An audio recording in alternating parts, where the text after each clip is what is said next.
This is for all you henhouse building enthusiasts. I had a set of wrought iron bunks and some old crates and pallets lying around the house, and I wanted to expand my flock, so I decided to convert the bunks into another coop. So here is actually how I did it. So here is what I have.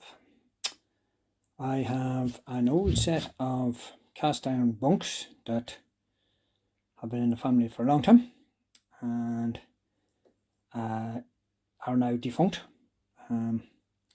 So the plan is to make them into a chicken coop with the aid of the timber from crates. So basically I'm hoping to make the entire thing, bar obviously stuff like screws, from scrap. Yeah, good luck with that. Okay, so this is kind of the second phase, if you like.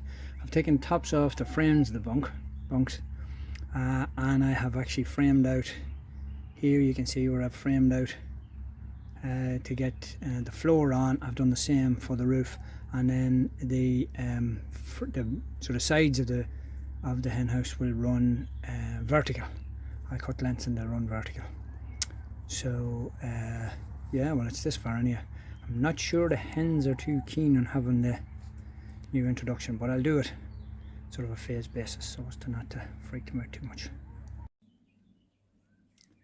So the roof is on now, and as you can see, I've left a gap at the top of the roof to save me having to do anything on the sides at all in terms of ventilation, so there should be loads of ventilation there. And what I did on the bottom as well was I actually used a pallet to get it raised up more and to get it far more level, so I'm actually really happy with that. In that I can also, as you can see here, I can I have, where am I have put in a lat the whole way from front to back to keep the two pallets in place, the pallet bases in place, so that's pretty good. Happy with that now. Yep.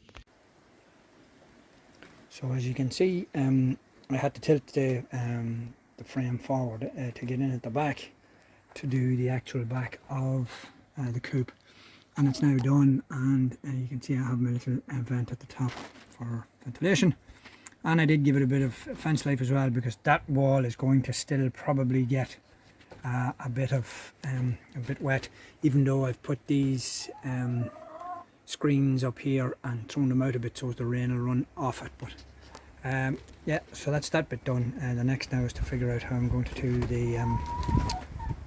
the opening, which is going to be down there. I need a door on this side to be able to get in and clean it, and on this side here I'm going to have the two nesting boxes.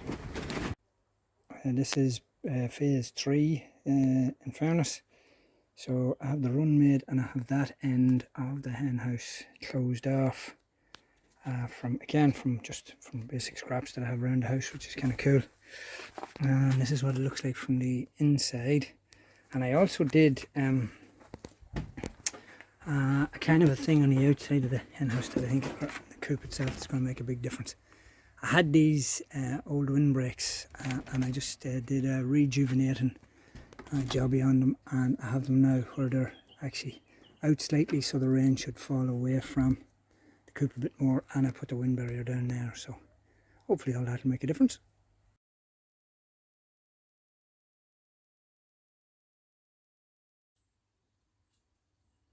So this is the knapsack sprayer that I have the photo of, and basically what I did was I took all the bits off it and just basically left that for the, and that's actually slightly less than a 4-inch opening, so that's perfect for my pipe.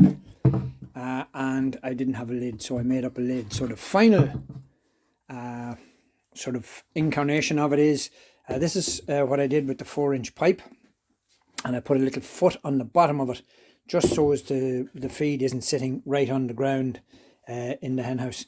And then these little arches I just cut out of it, and that's the feed there, with a bit of the offcut of the plywood. I made a handy enough lid that sits on like that, so to keep the feed nice and secure and dry. Well, it's going to be inside anyhow. And then basically this just fits up here on top of that, and that's the whole feeder. So you'll fit a fair bit of feed into that, and it's actually kind of handy because where the straps would have been here, I can use these as the anchors to screw it into the hen house. So it's only a matter now of going down and fitting it. Yeah. And so the final article. So some of this I had previously done, but not obviously. Now it's finished. So the nesting boxes worked out quite well. I have two, which are a fair side nesting box, and because there's only going to be probably 6 hens in this, I think it's sufficient. I also had a bit of 6mm plate glass, and I just thought, wouldn't it be nice, rather than having it all closed in, to put some glass into the door. The only thing that is actually new is the door itself.